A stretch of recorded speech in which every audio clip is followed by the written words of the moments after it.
I checked the oxygen levels in my tank for the third time, even though I knew they were fine.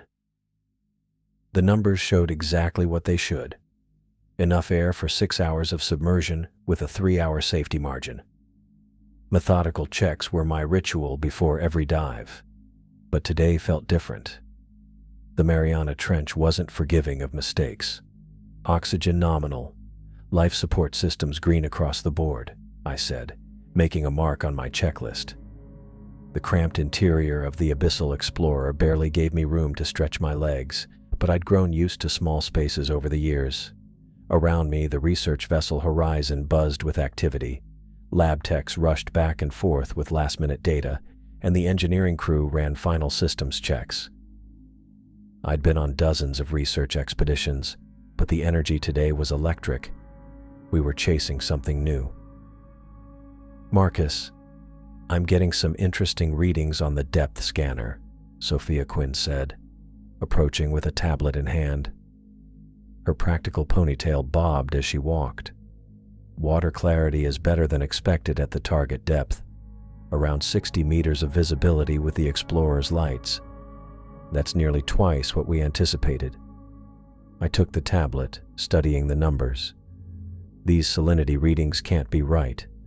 The density should be increasing at this depth. "I ran the tests 3 times, Sophia said. "Something about this section of the trench is different. The water column has unusual stratification patterns. That matches the thermal anomalies we detected last month." I handed back the tablet and returned to my equipment check. Better visibility means better data. I'll adjust the camera settings to maximize our advantage. I opened the small personal storage compartment in the submersible and reached for my toolkit.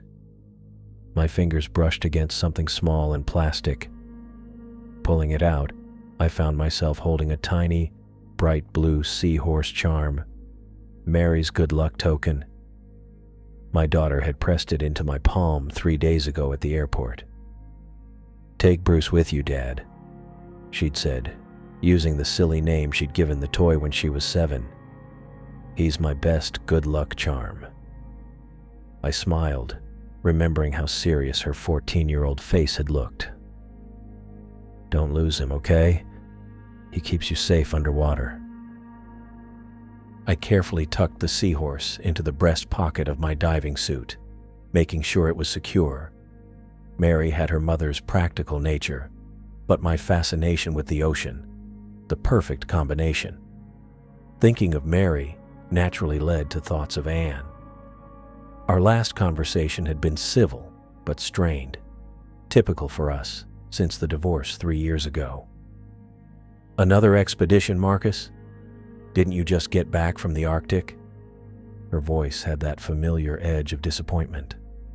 She never understood that the work wasn't just a job. It was who I was. The endless quest to discover what lived in the darkest parts of our planet had cost me my marriage, but I couldn't stop. Not even when Anne finally said she'd had enough of my extended absences and single-minded focus on research. "Final systems check complete," I muttered, pushing thoughts of Anne aside. This was no time for distractions. "Marcus, got a minute?" Roman Murphy's authoritative voice pulled me back to the present. The research director stood at the entrance to the submersible bay, his silver-flecked hair neatly trimmed as always. "What have you got, Roman?" I closed the equipment case and gave him my full attention. "The latest sensor data from the autonomous drones." He handed me a data pad showing sonar and energy readings. "We've isolated the anomalous signature to a section about 8,500 meters down. It's unlike anything in our records." I studied the readouts, excitement building. "These energy patterns, they're almost rhythmic. That's what caught our attention." Roman pointed to a specific waveform. "At first we thought it might be geothermal, but the pattern is too regular. And look at this topographical data. There's a formation down there that doesn't match our maps." "Natural or artificial?" I asked, though the question seemed absurd. Nothing artificial should exist at that depth. That's what you're going down to find out. Roman's eyes held a rare glint of excitement. Whatever it is, it's big enough to create its own microenvironment. That's why the water conditions are so unusual. I nodded, processing the information. Any theories? Several, but I don't want to bias your observations, Roman said, crossing his arms. The team has been arguing about it for days. Some think it's a new type of hydrothermal vent system. Others suggest uncharted geological formations. Bailey Green is convinced it's a previously unknown ecosystem. And what do you think? I pressed, knowing Roman always had an opinion. He gave me a measured look. I think you should go down there with an open mind and the best equipment we have. Document everything. This could be the discovery that defines your career, Marcus. The weight of his words sank in. After 15 years of oceanic research, I might be on the verge of something truly groundbreaking. The dive window opens in 20 minutes, Roman continued. Weather conditions are optimal, and we've got satellite uplink for continuous data transmission. You'll be sending real-time footage to the team up here. Got it. I began the final equipment check, testing my communication system. Radio check.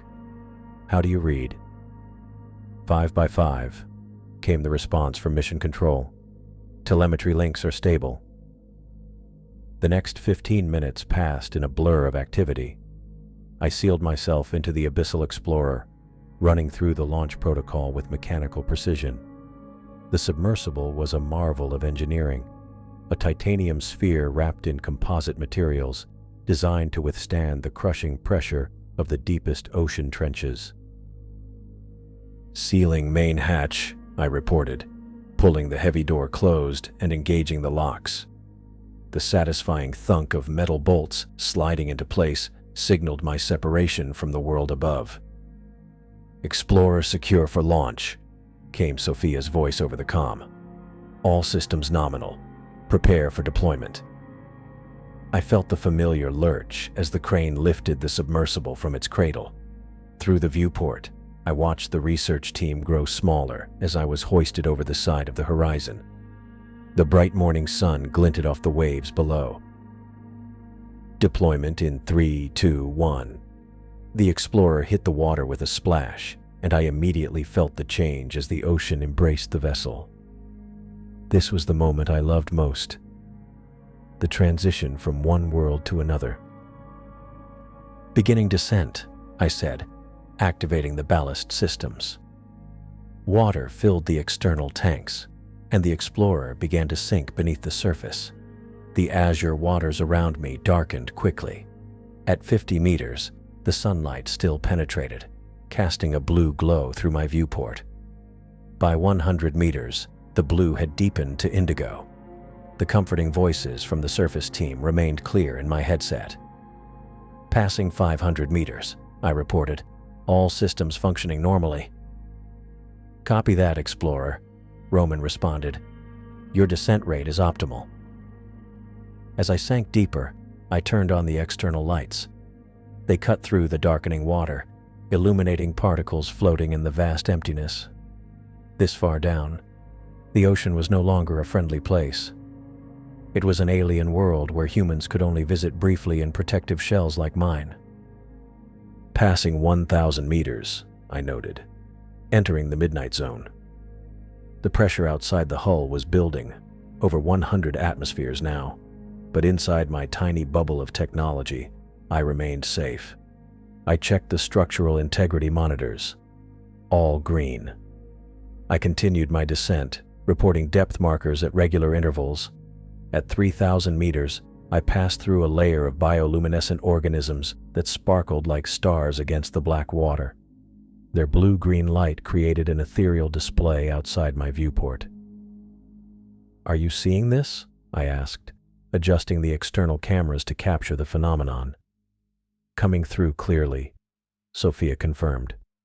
Magnificent bioluminescent display, likely Atolla jellyfish and Tomopterus worms. By 5,000 meters, the true isolation of the deep ocean became apparent. The water pressure outside now exceeded 500 atmospheres, enough to crush an unprotected human instantly. The horizon was a distant point far above, and soon it vanished completely from my sensors. I was alone in the darkness. "I've lost visual contact with the surface," I reported. "Expected at this depth," Roman replied, his voice slightly distorted by the increasing distance. "We still have you on tracking. Signal strength remains good." At 7,000 meters, the explorer entered one of the most remote environments on Earth. Fewer people had visited these depths than had walked on the moon. The temperature outside had dropped to just above freezing, and the pressure continued to build relentlessly. "Approaching target depth," I said, checking the navigation system. 8,000 meters and descending." "Copy that." Roman's voice came through with noticeable static now. "You should be nearing the anomaly zone. We're standing by for your observations." I slowed my descent rate, wanting more control as I approached the target area. The external sensors were all active, collecting data on water chemistry, temperature, pressure, and energy signatures. At 8,400 meters, the sonar system pinged, alerting me to something ahead. "I'm getting strong sonar returns," I reported, adjusting the display. "Large formation ahead, approximately 200 meters from my position." "Can you describe it?" Roman asked, his voice tense with anticipation. I peered at the sonar image, trying to make sense of what I was seeing. "It's massive. Not a typical seafloor formation. The structure has unusual angles and protrusions." I adjusted the Explorer's powerful lights to maximum intensity and aimed them forward. The beams cut through the darkness but revealed nothing yet except the endless black water. "Moving closer," I said, using the thrusters to propel the submersible toward the sonar contact. As I drew nearer, the sonar image became more defined. The object or formation ahead was truly enormous, at least the size of a football field, and had a complexity that didn't match any natural underwater feature I'd ever encountered. "Energy readings are spiking," I reported, watching the instruments. "Whatever it is, it's emitting some kind of electromagnetic field." "Proceed with caution," Roman warned. "Maintain safe distance until we can analyze the data." But scientific curiosity drove me forward. After all, this was why I was here, to discover the unknown. I felt my heart rate quickening as the distance to the anomaly decreased. The seahorse charm pressed against my chest inside my suit pocket, a small reminder of my connection to the world above. At 100 meters from the target, my lights finally reached far enough to catch the edge of something in the darkness. At first, it was just a different shade of black against the void. Then, as I moved closer, details began to emerge. "I have visual contact," I said, my voice barely above a whisper, though I knew the team could hear me. The sonar continued pinging rhythmically as I adjusted course directly toward the anomaly. The formation ahead didn't match any known underwater topography. Its surface had an unusual texture, not the random patterns of rock, but something more ordered, more purposeful. My heart rate climbed higher as I realized I might be looking at something that would change our understanding of the deep ocean forever. Whatever lay ahead in the darkness, I was the first human being to see it. With careful movements, I guided the Explorer closer, its lights now fully illuminating what appeared to be the edge of something truly extraordinary. "Control. I'm proceeding deeper into the trench," I said, keeping my voice steady despite my growing excitement. "Current depth is 8,130 meters. The vessel made a low, drawn-out creaking sound as I carefully increased our depth. The pressure at this level was immense, over 800 atmospheres pressing against every inch of the Explorer's hull. Another creak, longer this time, followed by a subtle popping noise from somewhere behind me. Explorer, we're recording some stress indicators on your hull. Sophia's voice came through, slightly distorted by the depth. Are you hearing anything concerning? Just the usual complaints, I replied, running a quick diagnostic check on my systems. The old girl's holding together. All integrity readings are within acceptable parameters. I continued deeper, the submersible's external sensors feeding me data about the surrounding environment. The temperature was a constant near freezing, and the pressure continued to climb as I descended further. At 470 meters, I noticed something new in the darkness beyond my lights. Tiny specks of blue-green light, floating like stars in the vast emptiness. They were barely visible at first, just at the edge of perception, but unmistakable. Control. I'm seeing something unusual, I said, adjusting my course slightly to move toward the lights.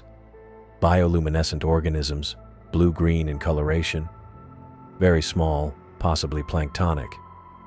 I checked my reference materials quickly. Nothing in our documented species list matched what I was seeing. Most deep-sea bioluminescence tended toward blue, with occasional reds. This was different, a distinctive teal shade with unusual intensity. Can you capture imagery? Sophia asked. Already on it, I said, activating the high-definition external cameras Mickey had upgraded last month. The new system allowed for much better light sensitivity, perfect for documenting faint bioluminescence. The lights are getting denser as I approach. It's like a cloud of them. I switched to the collection systems, also recently upgraded by Mickey. The external mechanisms allowed me to gather water samples and even capture small organisms without leaving the submersible. I carefully collected several samples, making sure to document the exact depth and location of each. Samples collected at 8,175 meters, I reported. The concentration is increasing dramatically. I've never seen anything like this density of bioluminescent organisms at this depth. As I pushed the Explorer deeper, now past 8,500 meters, a depth rarely achieved by human exploration, the lights began to change. What had started as random specks was now taking on structure, the points of light aligning in ways that seemed deliberate. Control, the bioluminescence is forming patterns, I said, unable to keep the wonder from my voice. Not random distributions. There's organization here.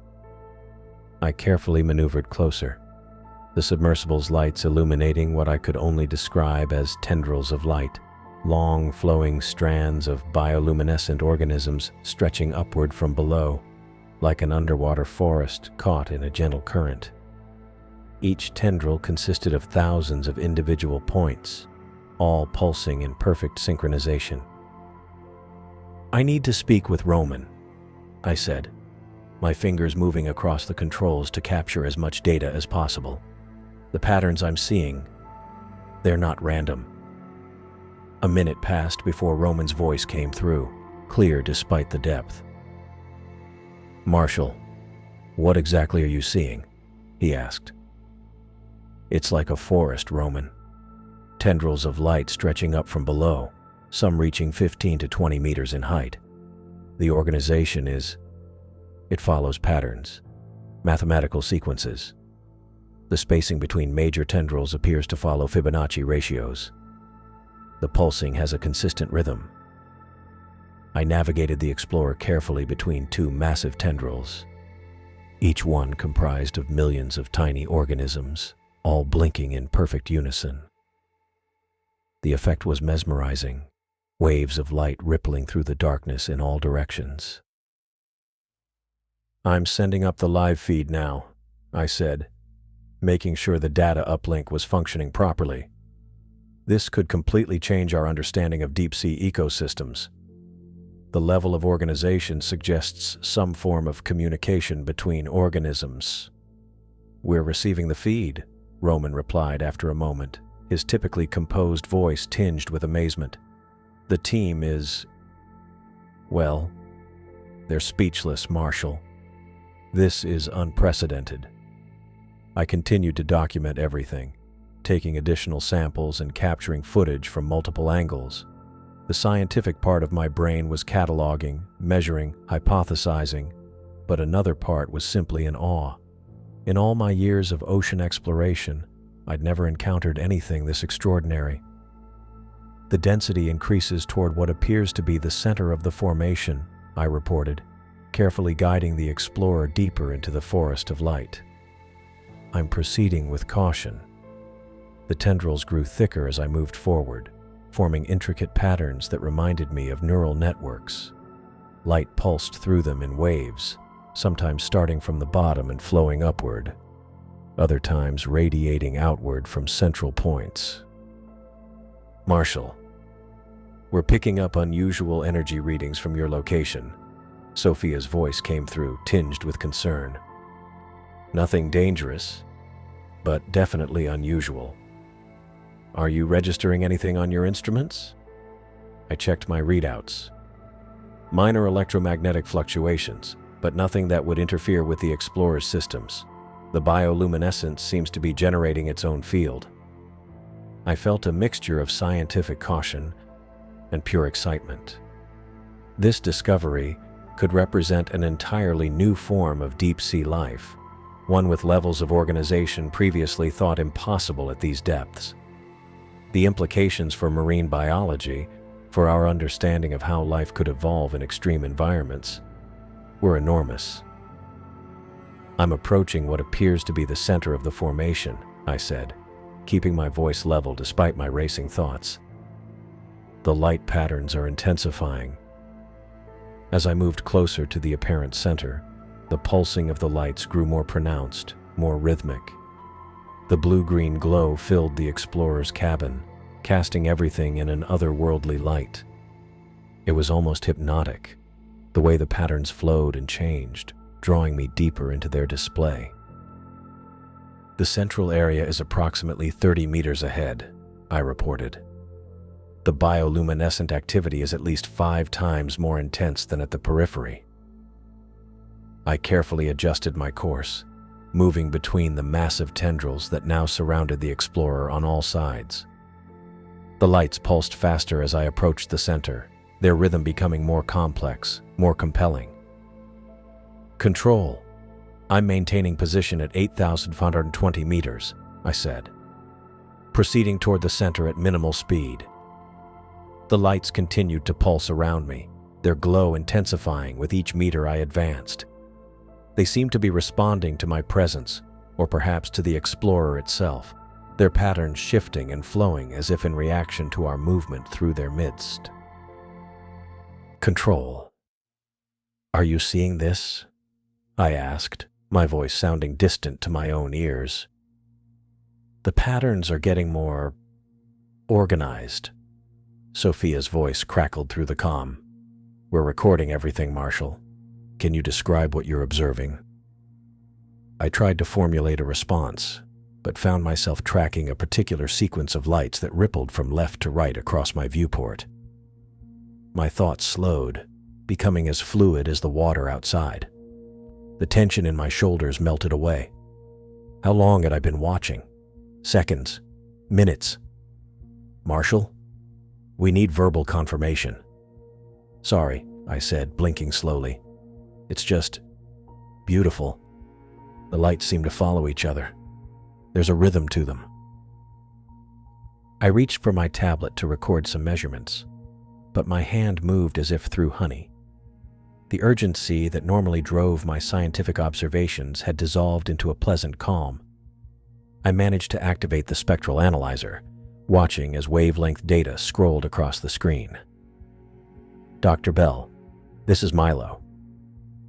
Johnston's voice cut through my haze with its clinical precision. I'm monitoring your cerebral activity from up here, and I'm seeing some unusual theta wave patterns.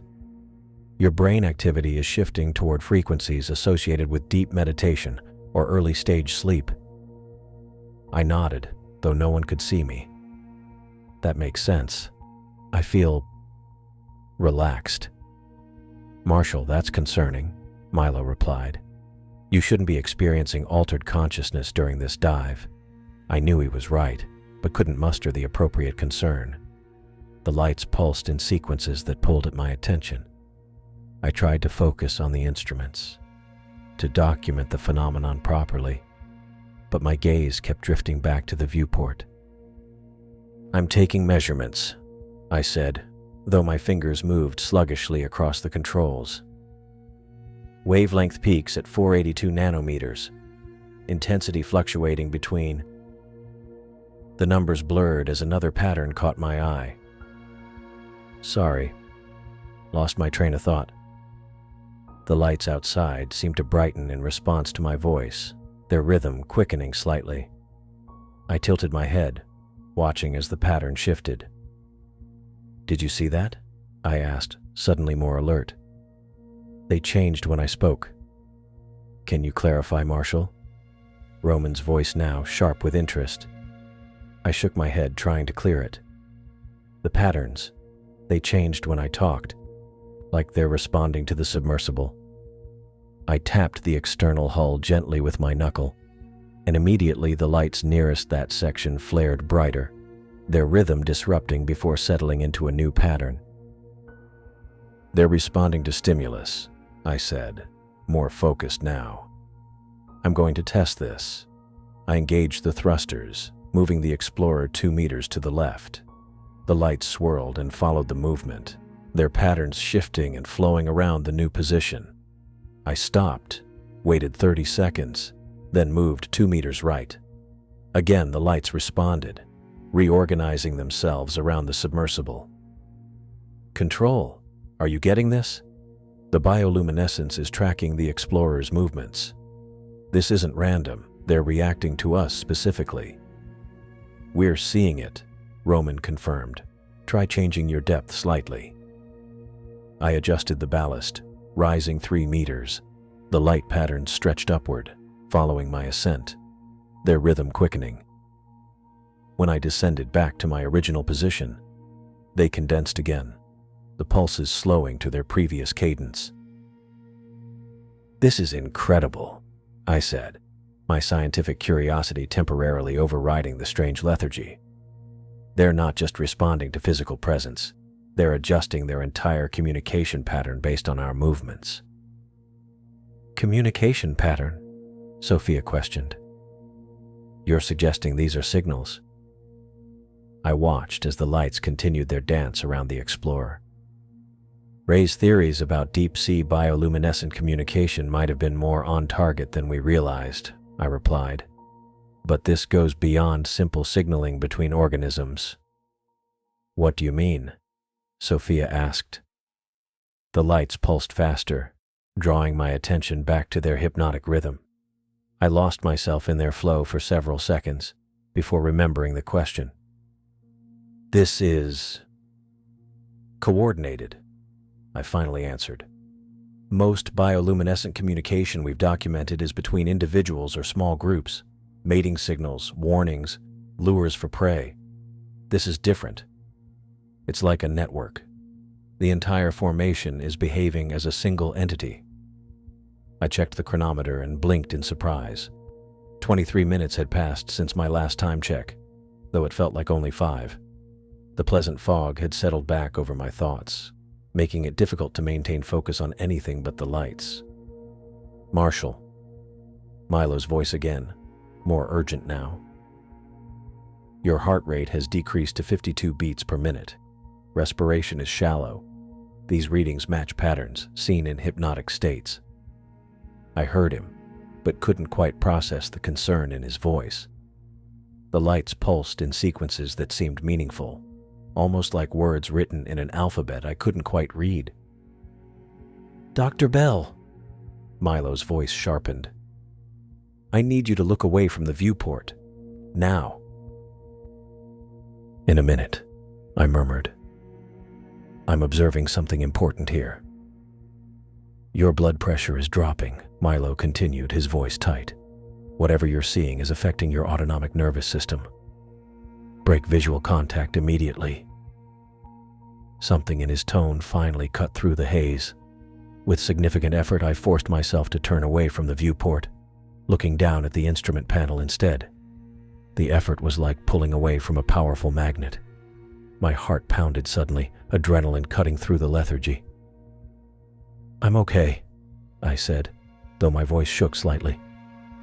"Just got caught up in observation."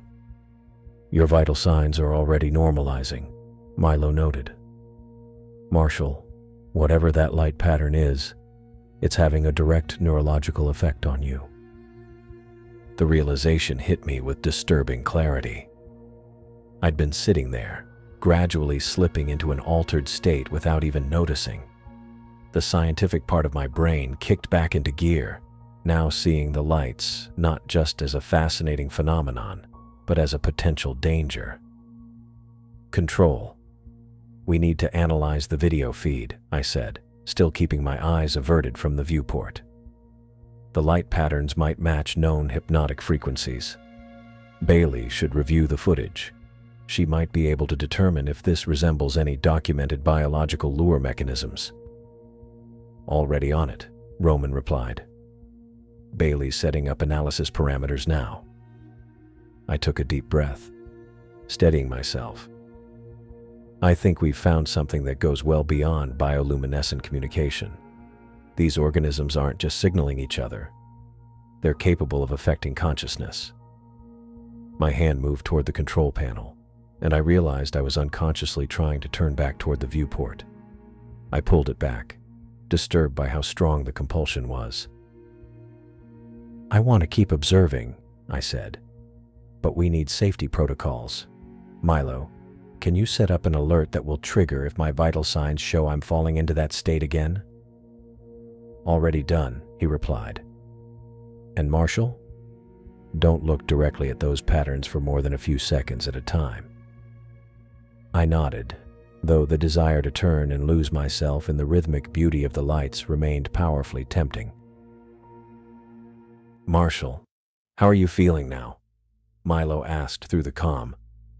I reached for the water bottle strapped to the side of my seat. "Better. Give me a second."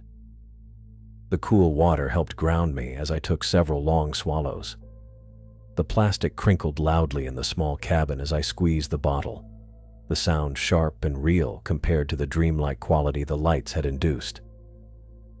"My head's clearer now," I said, wiping my mouth with the back of my hand. But that was intense, like being pulled under by a current. "Your vitals are normalizing," Milo replied.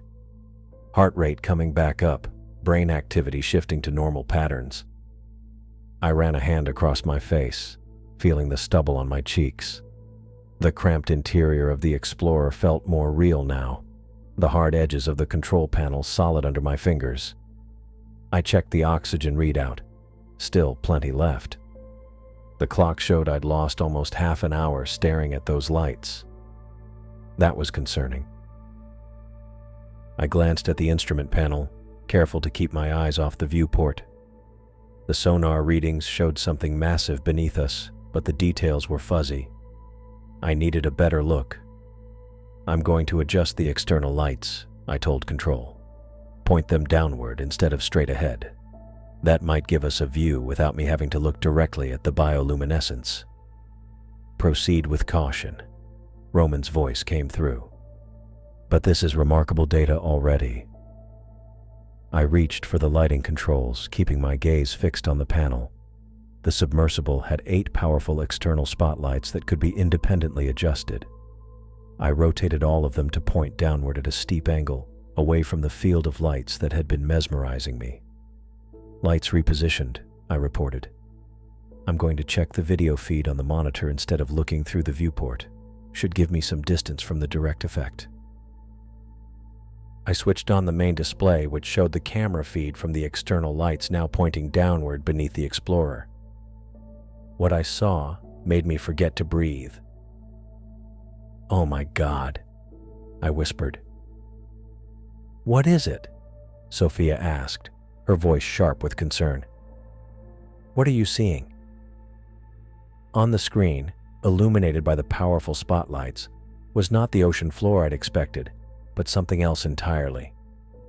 The thousands of bioluminescent tendrils I'd been observing weren't separate organisms at all.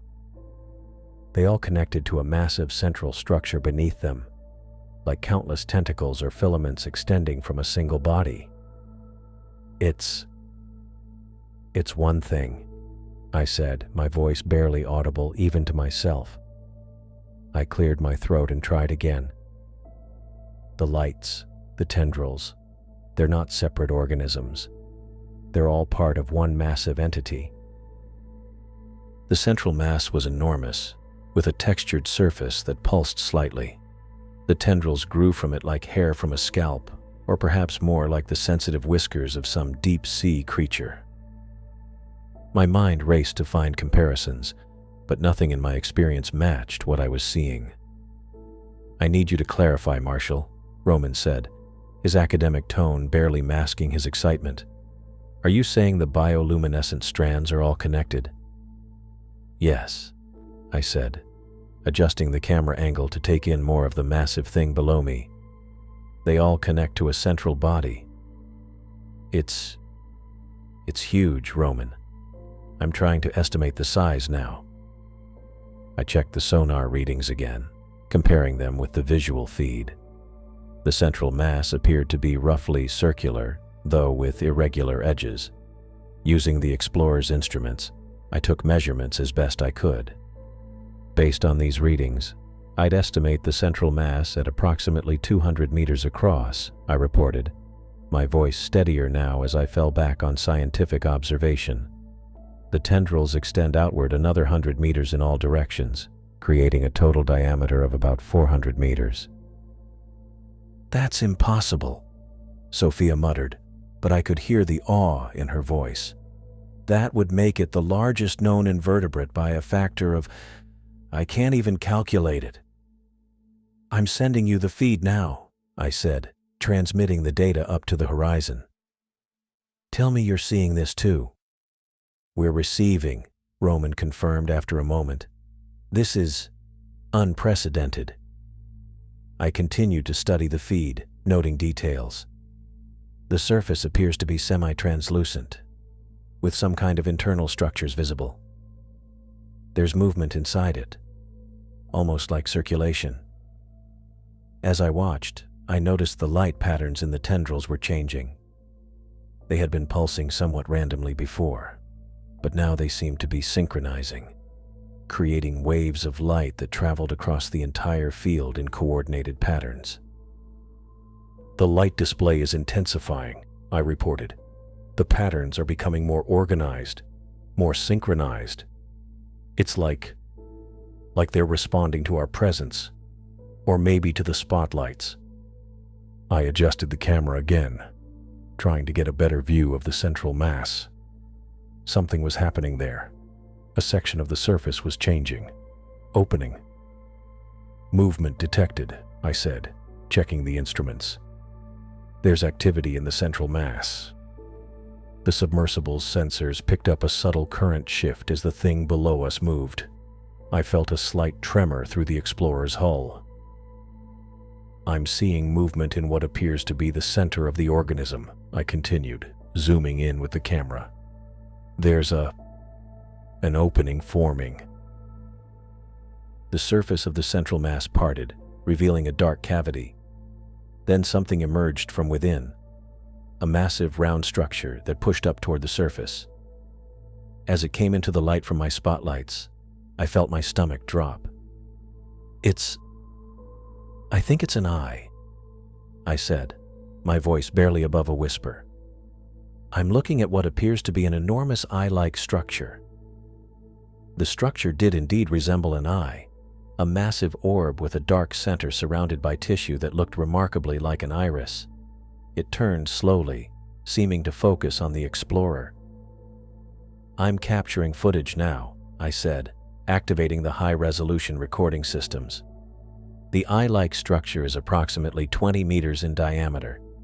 The surface is reflective, similar to the tapetum lucidum found in deep-sea organisms that enhances light sensitivity. As I recorded, a theory began to form in my mind. "I think I understand the function of the light display now," I said. It's not just communication, it's a lure, and possibly a sensory organ too. Explain, Roman prompted. The light patterns are hypnotic, as we've discovered, I said, keeping my eyes carefully on the instrument panel rather than the viewport. They affect consciousness, induce a trance-like state. In the deep ocean, that could attract prey, mesmerize them until they're close enough to capture. I paused, considering the implications. But the patterns are too complex to be just a lure. The way they change and respond suggests they're also sensing, gathering information about whatever approaches. The lights are both attracting prey and studying it. That's brilliant, Roman said. A dual-purpose adaptation perfectly suited for the deep ocean environment. I nodded, though no one could see me. It makes evolutionary sense. Resources are scarce down here. Any advantage in locating and capturing food would be strongly selected for. As I continued watching the monitor, I noticed the light patterns changing again. They were becoming more rapid, more intense, pulsing in what seemed like increasingly complex sequences. Despite my resolve to avoid looking directly at them, I found my eyes drifting toward the viewport.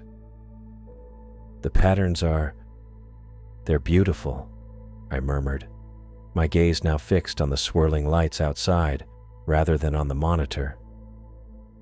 Marshall, your vitals are shifting again. Milo's voice came through, sounding distant. Look away from the viewport. I heard him, but the warning didn't seem important anymore. The lights were speaking to me, telling me something important. I felt a connection forming. Not just visual stimulation, but something deeper, as if the patterns were reaching into my mind, forming pathways, creating understanding. I can almost understand it, I said, my voice slow and dreamy. There's meaning in the patterns. Marshall! The sharp voice in my ear made me jump.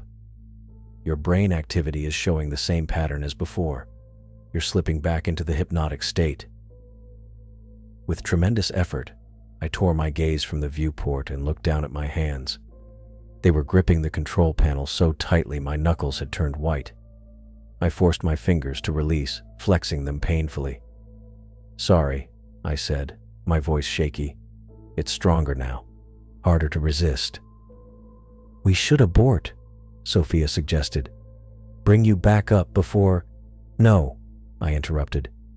This is too important. I just need to be more careful. I turned back to the monitor, which showed the massive eye still watching the explorer. Something about that unblinking gaze sent a chill through me that had nothing to do with the near-freezing temperatures outside the submersible. I'm a scientist, I reminded myself as much as the team listening above. I need to maintain objectivity here. But objectivity was difficult when faced with something so far beyond our understanding. Fear and wonder battled within me.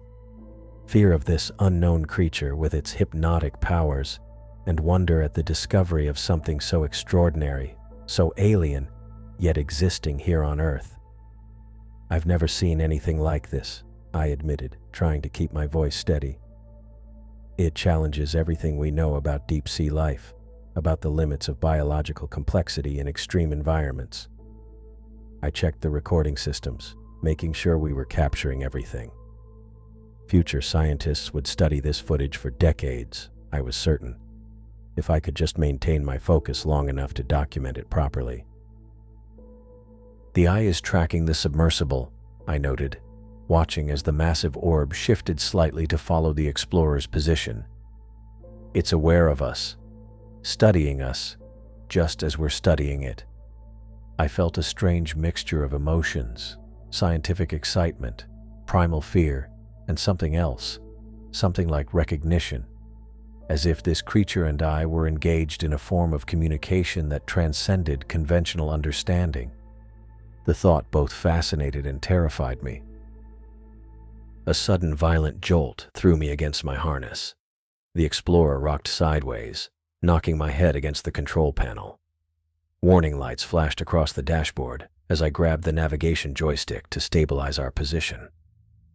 "What the hell?" I muttered, blinking away stars from the impact.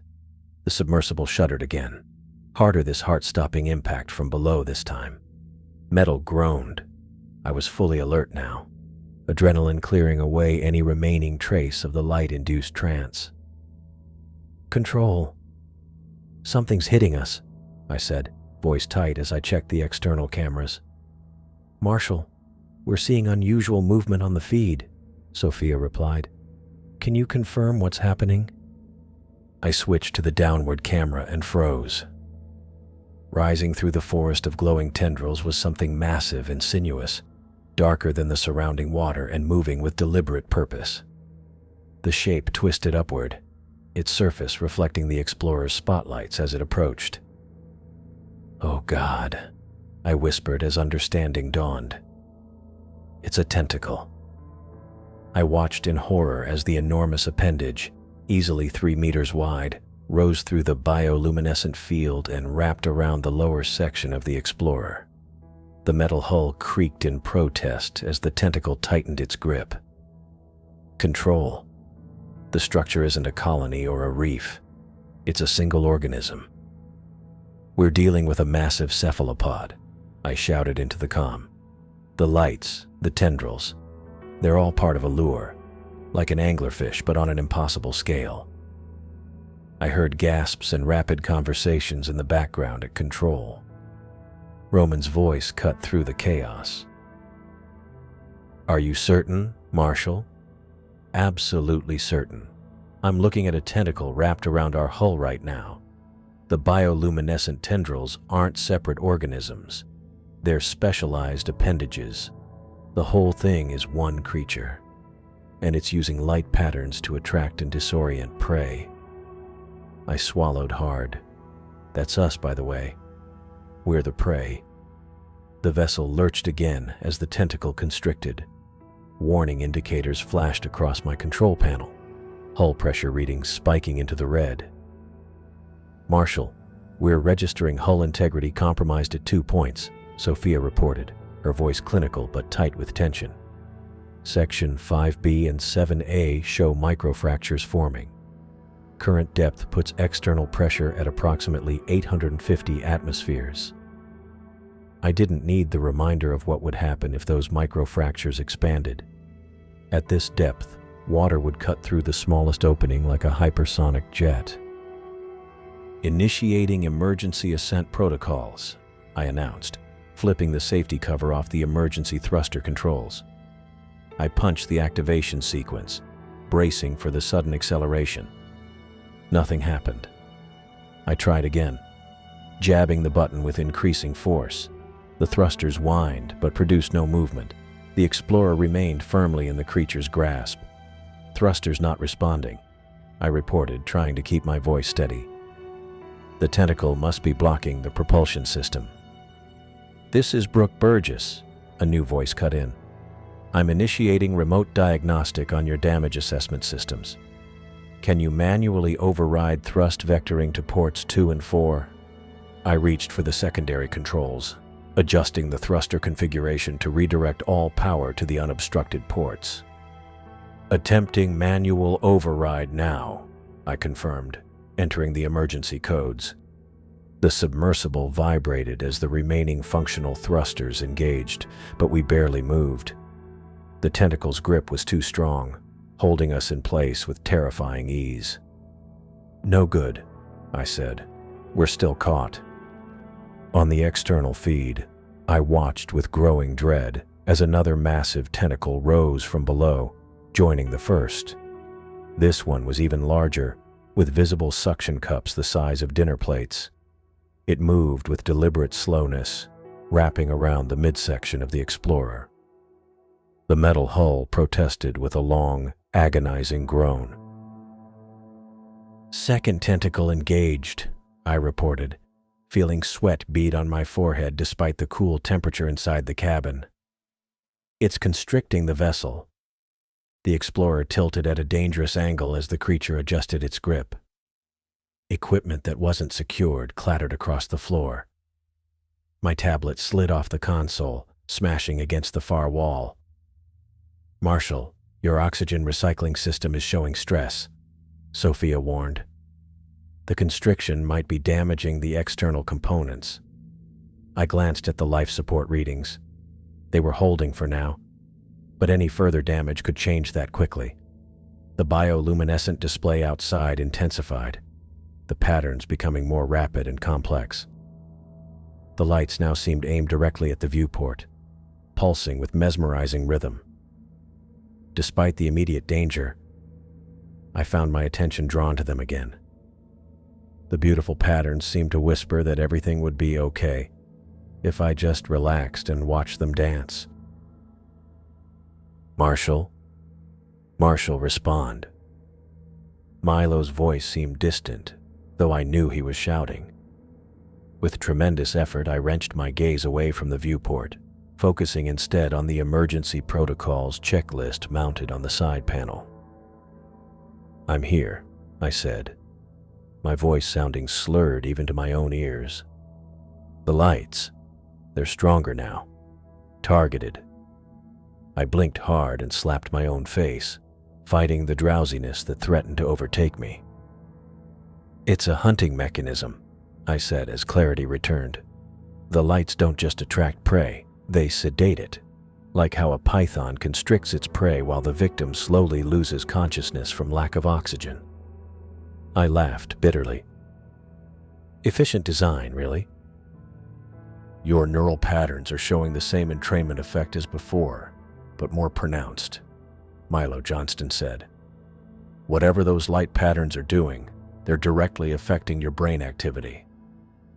"It's trying to put me to sleep, Milo," I explained, keeping my eyes fixed on the instrument panel. "The creature uses the lights to induce a trance state while it crushes its prey. Less struggling that way. Probably evolved to catch large marine mammals or other deep-sea predators." The submersible creaked again as the tentacles tightened further. A new alarm joined the chorus of warnings, oxygen levels dropping as the recycling system struggled under the pressure. "Oxygen warning," I reported unnecessarily as red lights flashed across the cabin. "The main recycling unit must be damaged." I checked the gauge. 15 minutes of primary oxygen remaining, with emergency reserves adding another 10. 25 minutes before I'd start to lose consciousness, assuming the hull held that long. "Marshall, we're preparing recovery options," Roman said, his voice steady despite the situation. "The horizon is repositioning for emergency retrieval." I wanted to laugh. The horizon was nearly 3 kilometers above us, and their retrieval equipment wasn't designed to wrestle prey from a colossal deep-sea predator. The pressure around the Explorer increased again, and I heard a new sound, a high-pitched whine of metal under extreme stress. The viewport, designed to withstand the crushing pressures of the deep ocean, now faced the additional strain of the creature's grip. A hairline crack appeared at the edge of the reinforced glass.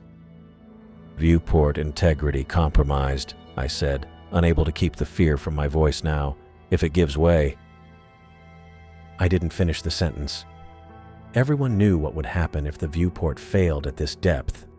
The pressure would crush me instantly. The oxygen warning changed from yellow to red, the estimated time dropping to 12 minutes as the system deteriorated further. The creature's tentacles continued their relentless constriction, the pressure increasing around us with each passing second. I stared at the instrument panel, watching the hull integrity percentages dropping steadily, our situation growing more dire by the second. "Control. Situation critical. Need immediate assistance with emergency protocols." My voice stayed steady despite everything. "Copy, Marshall. What's your status?" Cheryl's voice came through with minimal static. "Power reserves at 65%. I tapped the system diagnostic panel, bringing up detailed readouts of every subsystem, estimating 11 minutes of oxygen before complete system failure. "Maria, are you there?" I asked, keeping my eyes fixed on the instrument panel, avoiding the viewport where those hypnotic light patterns continued their dance. "I'm here, Marshall." Maria's voice was clipped, professional. "What do you need?" "What countermeasures do we have for the electrical systems? Anything that could create a massive power surge to external components." A pause. "You're talking about overloading something?" "The external lights. I need to know if we can redirect all available power to them." "That's not what they're designed for." Maria's hesitation was clear. "You'd blow every circuit in the lighting array, possibly the entire electrical system." Another warning flashed. Hull integrity, 69%. The Explorer's frame gave a low groan as the pressure intensified. "I don't have many options left," I said, fingers flying across the keyboard as I ran more diagnostics. "Battery reserves are dropping faster than expected. The creature's constriction is affecting power distribution to critical systems." The tentacle shifted, causing the Explorer to tilt at an alarming angle. I grabbed the console to steady myself. "Marshall, what exactly are you planning?" Cheryl asked. I took a deep breath, careful not to look directly at the swirling lights outside. Instead, I focused on a memory.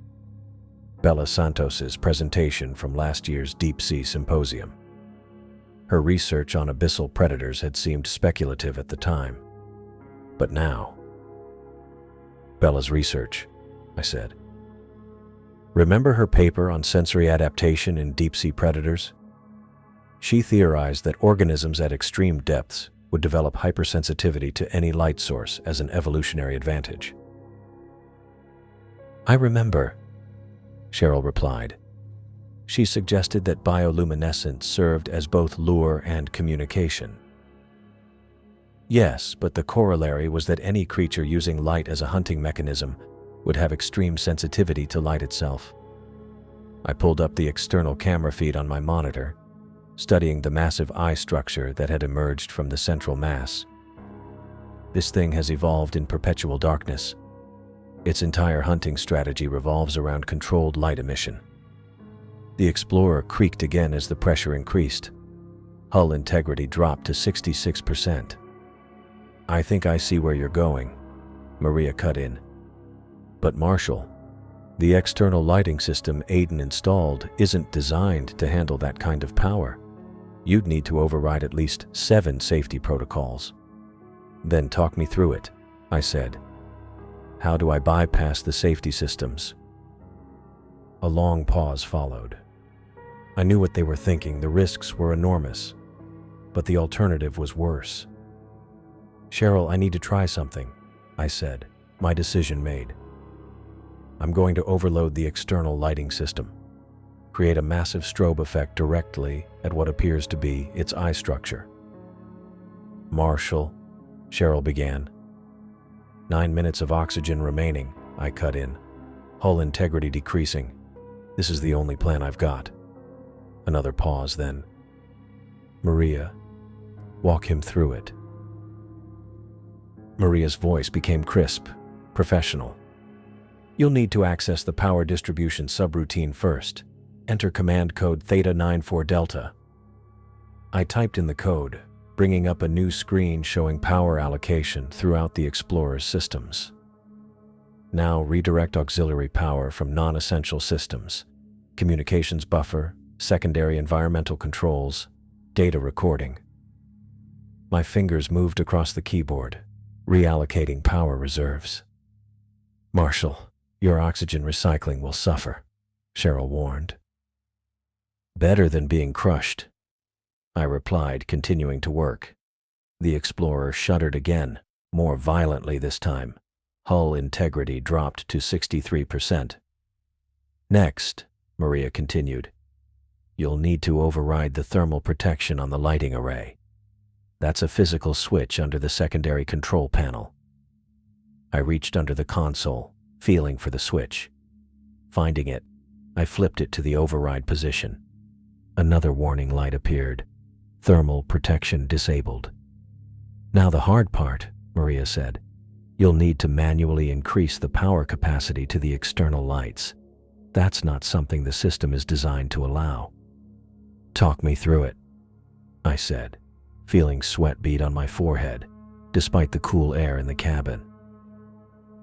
Access the command terminal. You'll need to enter a developer override. Maria gave me a string of commands, which I typed in carefully. That will let you modify the power limiters, but Marshall, this will burn out the entire system. Once you do this, those lights will never work again. If this doesn't work, neither will I muttered, entering the final command. A new warning appeared. Power limiters disabled.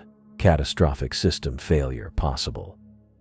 The tentacle constricted again, and I heard a new sound, a metallic groan followed by a sharp ping.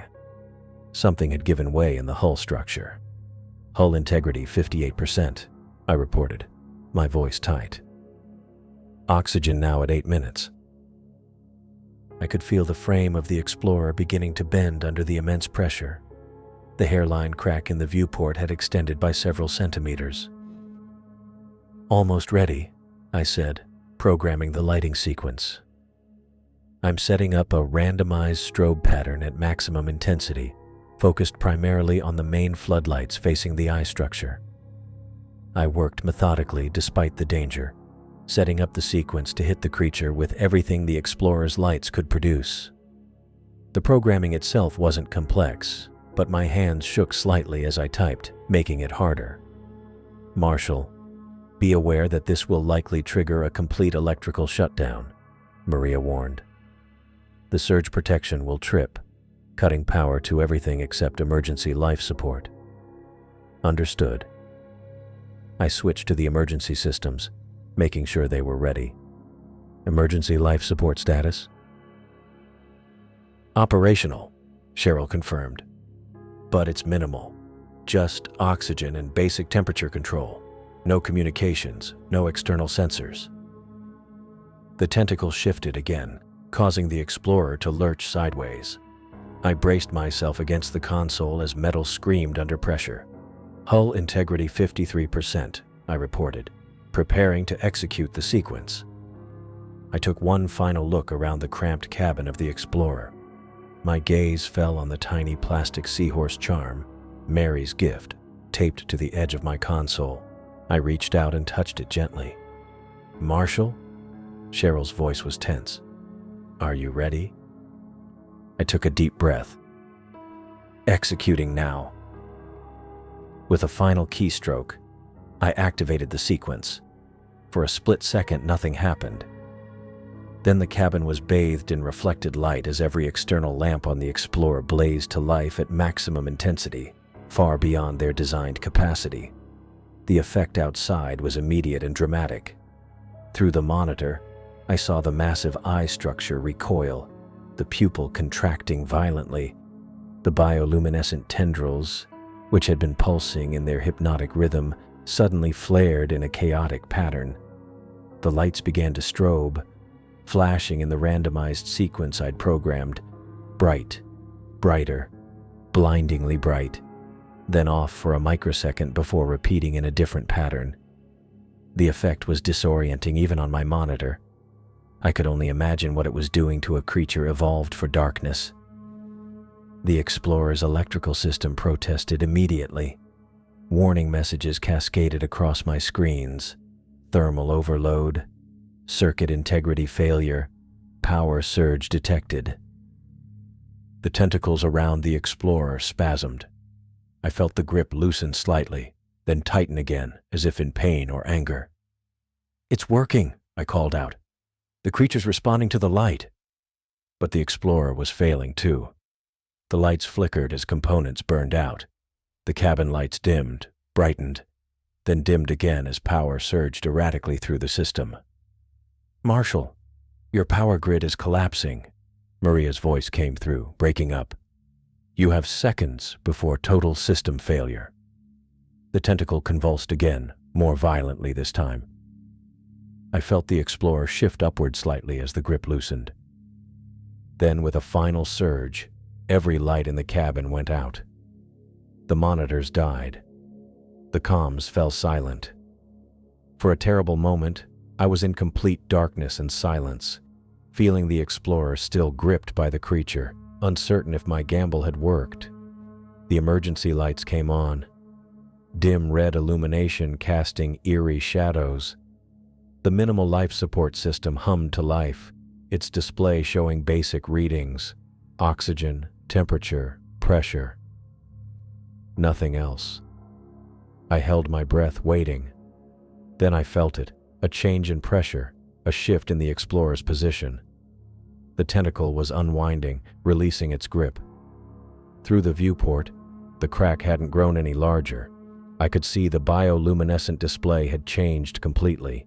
Instead of the organized, hypnotic pattern, the lights were flashing chaotically, like a system in panic. The Explorer began to rise, slowly at first, then with increasing speed. The creature had let go. My desperate plan had worked. I sat back in my seat, watching the depth gauge on the emergency panel as we ascended. The minimal buoyancy system was functioning, carrying us upward, away from the creature and toward the surface. I glanced at Mary's seahorse charm, still attached to my console in the dim red light. I needed more light. I reached for the auxiliary panel and flipped the switch for the secondary lighting system. Nothing happened at first, then a low hum built as power diverted to the external arrays.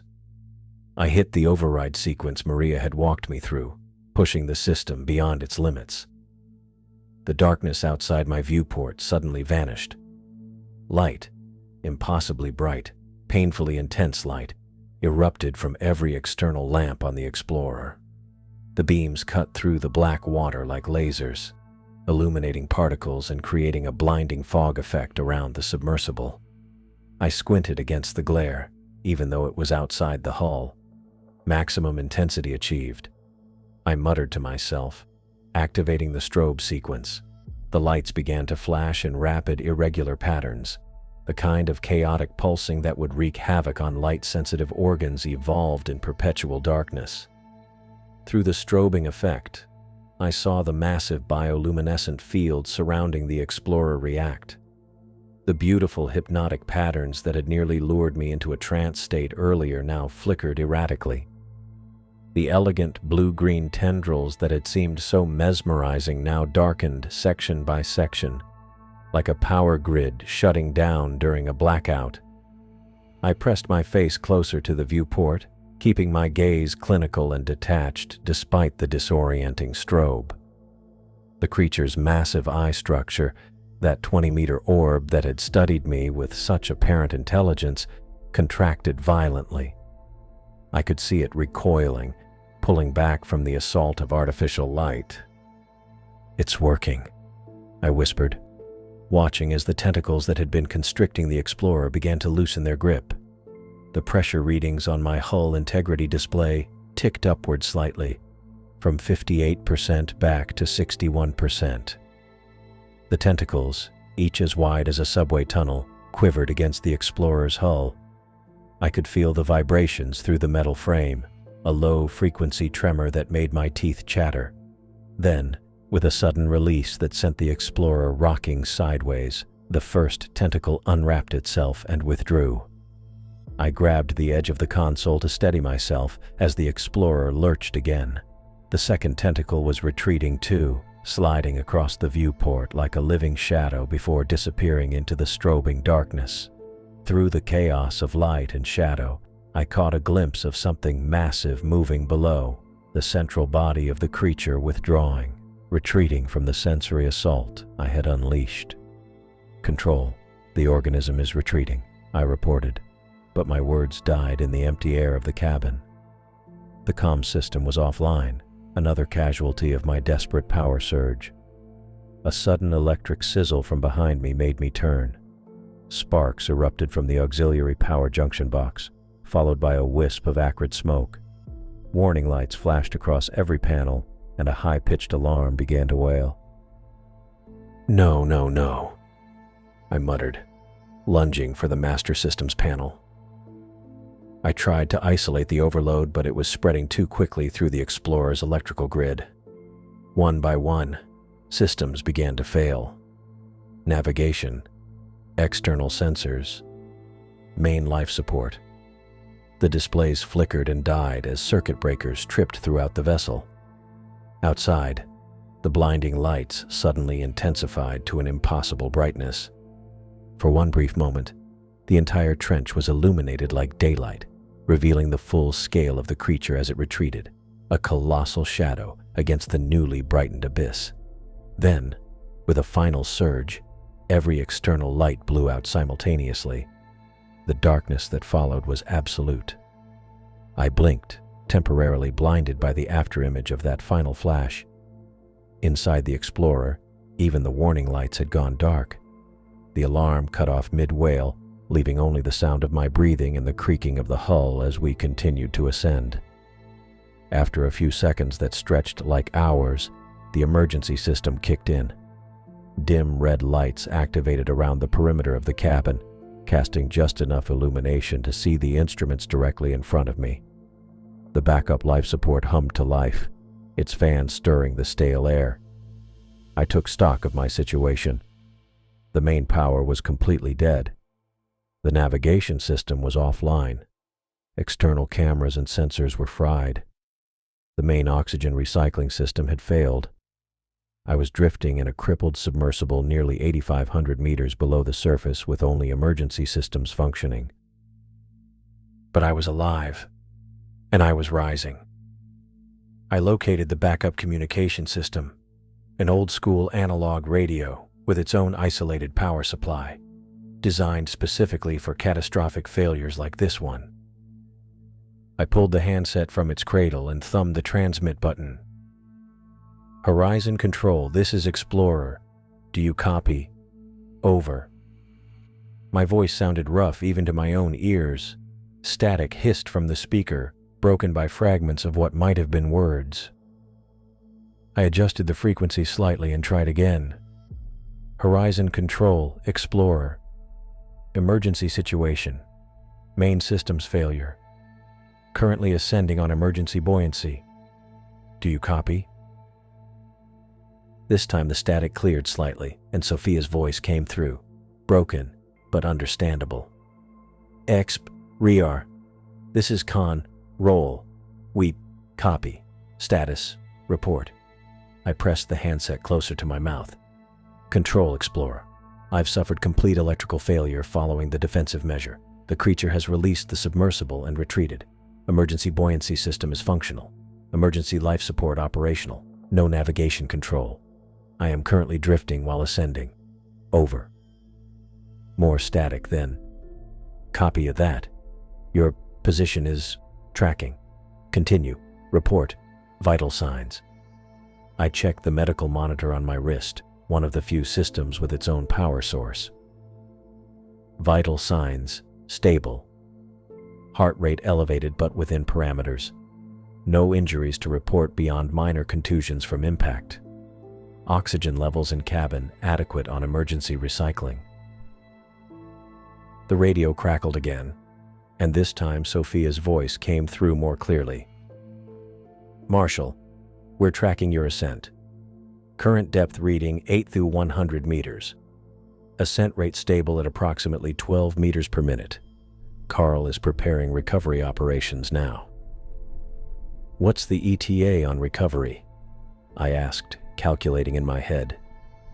At my current rate, I'd reach a depth where standard recovery vehicles could operate in about 6 hours, but my emergency systems wouldn't last that long. "Carl estimates 3 hours until recovery can begin," Sophia replied. "He's prepping the deep-sea recovery system now. The Remora will be deployed to intercept you at approximately 3,000 meters. 3 hours. That was cutting it close, but should be manageable if my emergency systems held out." "Copy that. I'll continue monitoring ascent and conserve power where possible." "Marshall." Sophia's voice softened slightly. "That was quick thinking with the lights. The feed cut out, but we saw enough to know your plan worked. Are you certain the organism has retreated? I glanced at the emergency sonar display, one of the few instruments still functioning. The screen showed empty water below me, with no sign of the massive shape that had nearly crushed the Explorer. Sonar is clear. No sign of the organism in detection range. I believe the light overload was effective. These deep-sea creatures evolve with extreme sensitivity to light. The strobing effect likely caused sensory overload. Understood. Maintain communication at 5-minute intervals. We'll alert you to any changes in recovery plans. Copy that, Control. Explorer out. I replaced the handset and leaned back in my seat, letting out a long, slow breath. Despite the crisis, my scientific mind was already processing what I'd witnessed.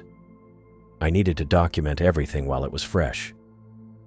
I reached for my personal tablet, a rugged model with its own battery that I always kept in a waterproof case for precisely this type of situation.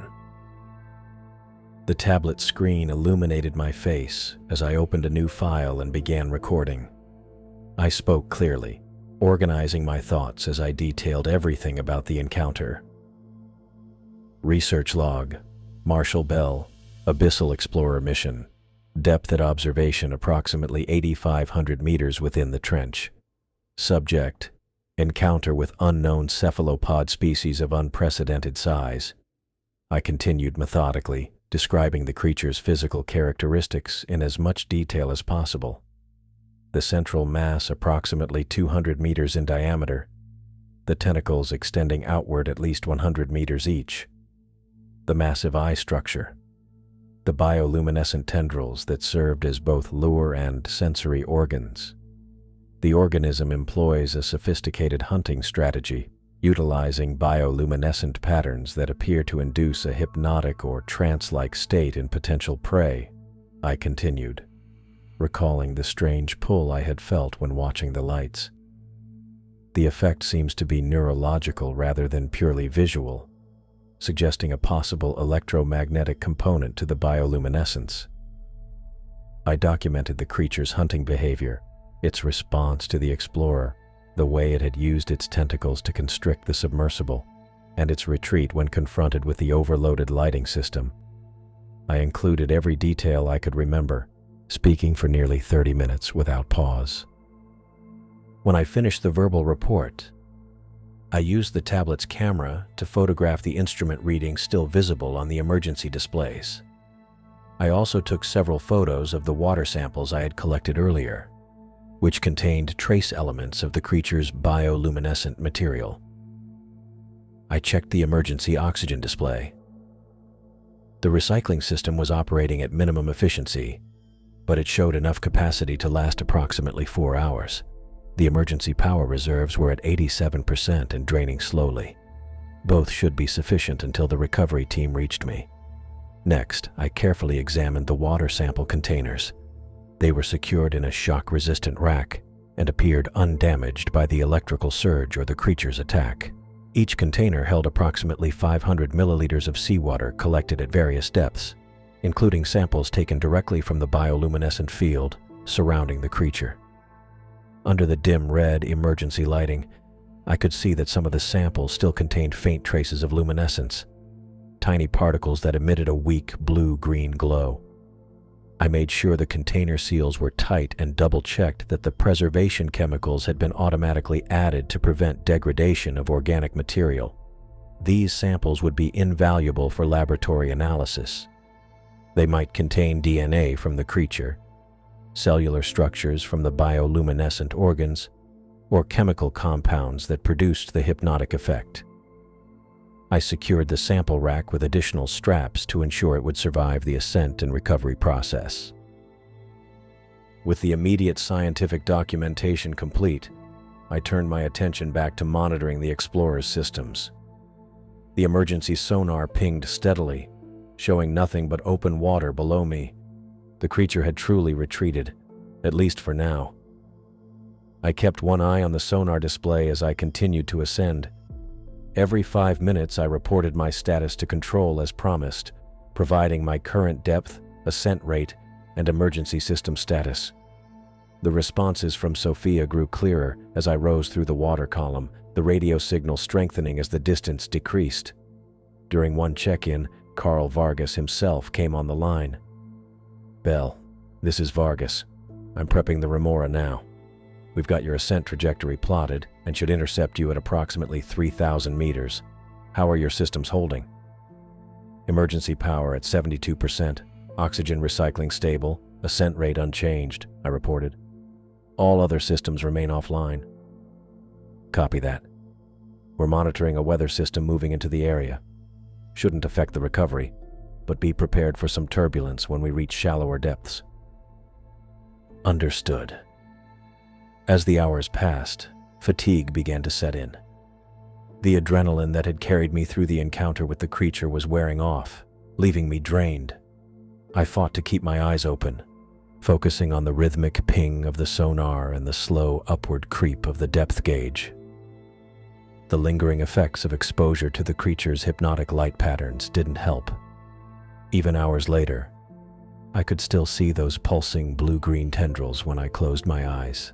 My thoughts occasionally drifted and fragmented, requiring conscious effort to pull them back into focus. To stay alert, I continued to document additional observations and theories about the creature, speaking into my tablet's recorder. I speculated about its evolutionary history, its place in the deep-sea ecosystem, and the biological mechanisms behind its bioluminescent display. The size and complexity of this organism suggests a stable, nutrient-rich habitat and a position at the top of its local food chain, I noted. The question remains, what sustains a predator of this magnitude at such depths? The energy requirements must be enormous. Between recording sessions, I monitored the sonar vigilantly for any sign that the creature might be returning. Each ping revealed nothing but empty water, yet I couldn't shake the feeling of being watched. I kept remembering that massive eye, studying me with what had seemed like intelligence and purpose. The depth gauge now read 5,200 meters. I was making steady progress toward the surface, but still deep within the trench. The emergency lights cast red shadows across the instrument panel as I checked the oxygen levels again. The recycling system was performing better than expected in the colder water at this depth, extending my estimated remaining supply to nearly 5 hours. I reached out and touched the small plastic seahorse charm still taped to my console. "Thanks, Bruce," I murmured, thinking of Mary and how close I had come to never seeing her again. The simple good luck token had somehow survived the electrical surge that had fried most of the Explorer's systems. A soft beep from the sonar pulled my attention back to the display. Something had briefly entered the outer edge of the detection range, then disappeared again. I straightened in my seat, fatigue momentarily forgotten as I stared at the screen.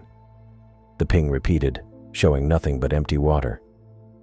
Had I imagined it? A ghost returned from debris in the water column, perhaps? Or was the massive creature following me, tracking my ascent from just beyond sonar range? I reached for the backup radio. "Control, Explorer. Possible sonar contact at extreme range bearing 220 degrees. Contact lost. Unable to confirm." "Copy that, Explorer," Sophia responded. "Maintain monitoring. Remora launching in approximately 40 minutes.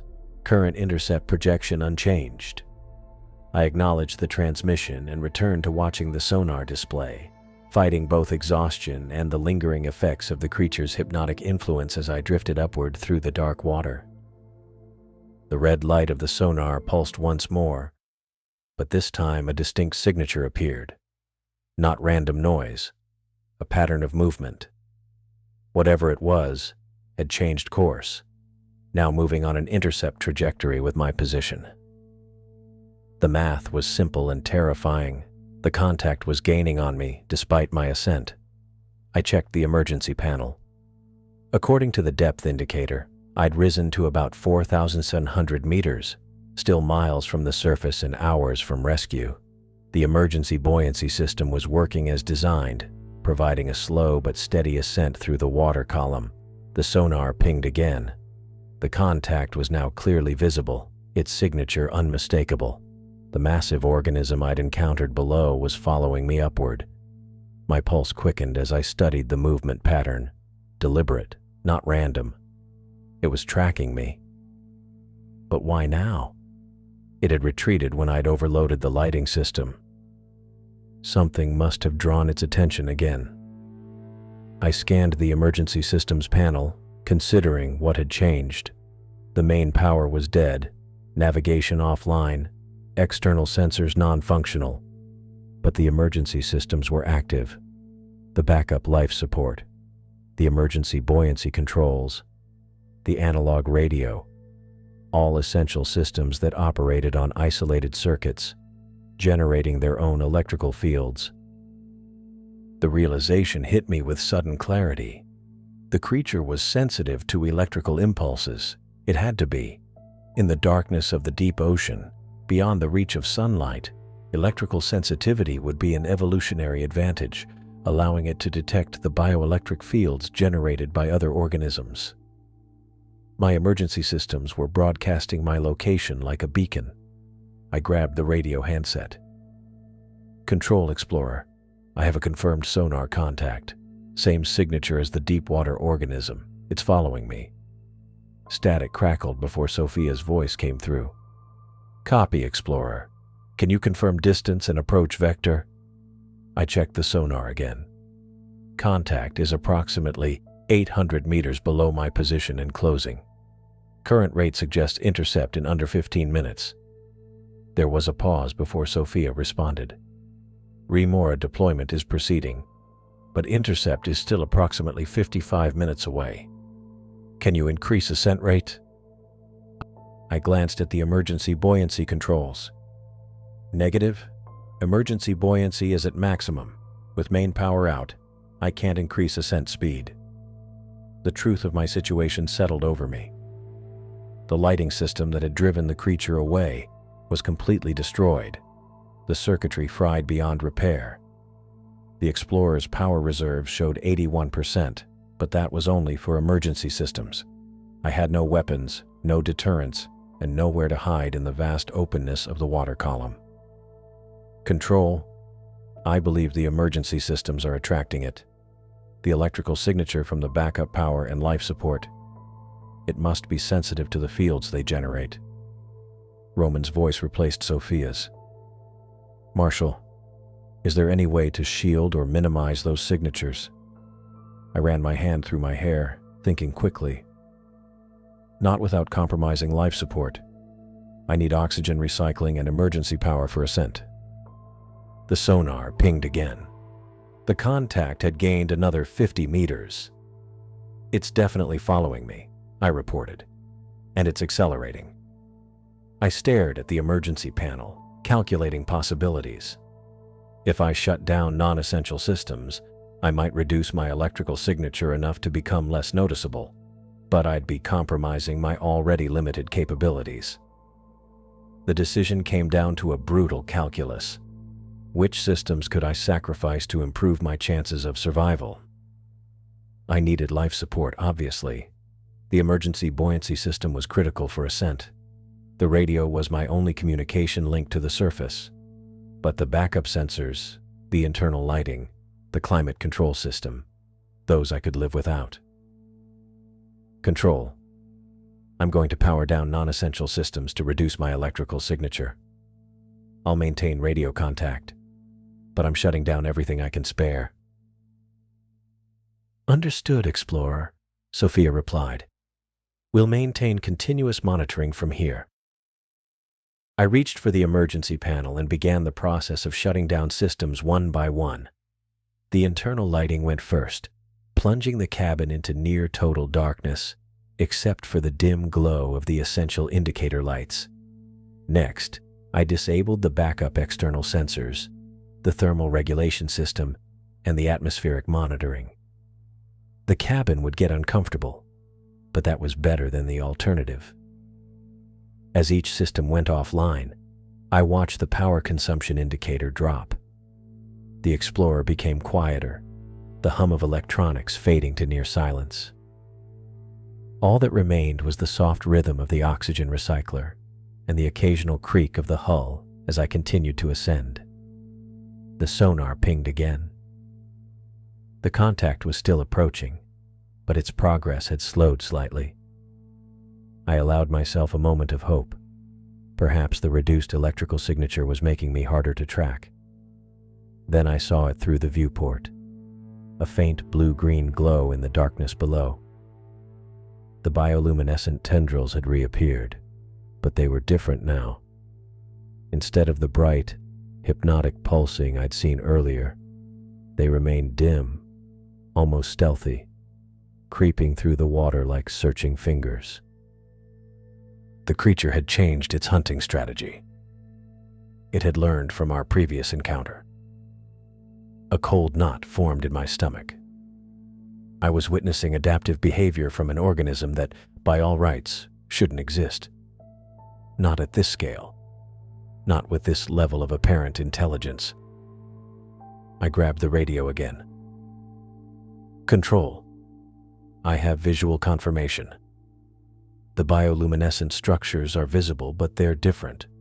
Dimmer, more controlled. It's adapting its hunting technique. Copy that, Explorer, Roman replied. Can you describe the new behavior pattern? I watched as the tendrils spread out in the water below me, forming a loose net rather than a concentrated display.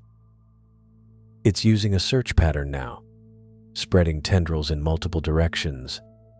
The lights aren't pulsing or flashing. They're steady, dim. It's like it's trying not to announce its presence. That suggests advanced predatory intelligence, Roman said, his voice tight with professional excitement, despite the danger. It's learning from experience. That's fascinating, Roman, I replied, unable to keep the edge from my voice. But right now, that intelligence is focused on finding me. The Explorer suddenly rocked slightly, the motion subtle but unmistakable. I grabbed the console to steady myself, feeling the distinct shift in water pressure against the hull. The creature was close enough that its movement was creating currents strong enough to affect my vessel. Control. I'm experiencing turbulence. The organism is close enough to affect water flow around the Explorer. Through the viewport, I could see the bioluminescent tendrils spreading wider, forming a net below me that was slowly closing. The dim lights were approaching from multiple directions now, a strategic encirclement rather than a direct approach. Control, I said, my voice dropping to a near whisper, as if the creature might hear me. It's surrounding the Explorer. The tendrils are approaching from all sides now. At current ascent rate, I won't clear the area before they reach me. Sophia's voice came through, calm but urgent.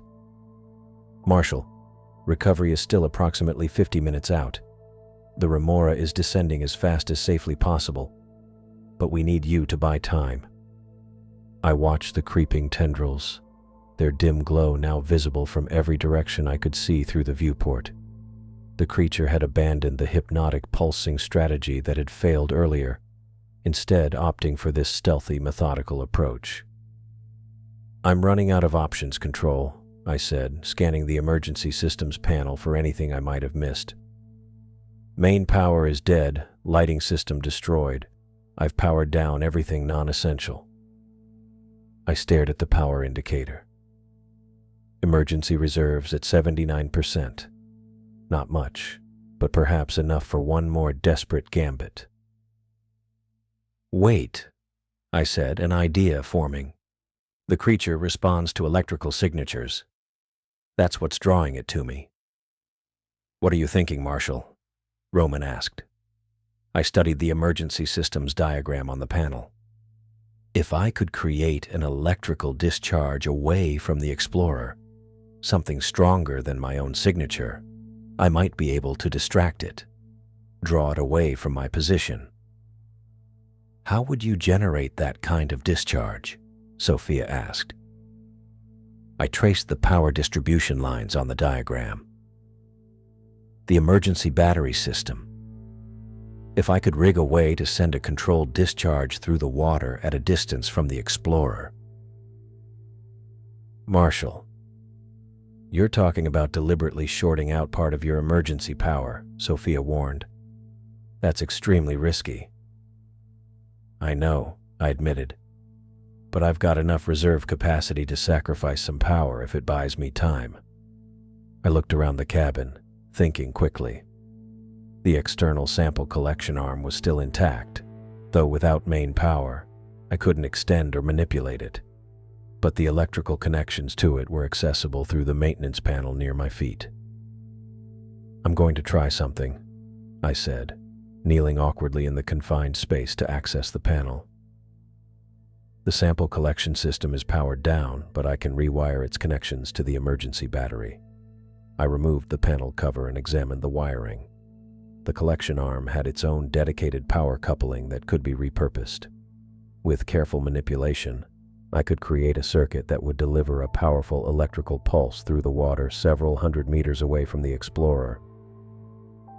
Control.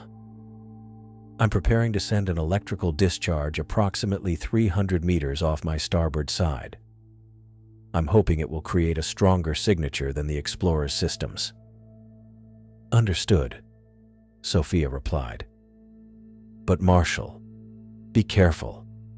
You can't afford to compromise your emergency power.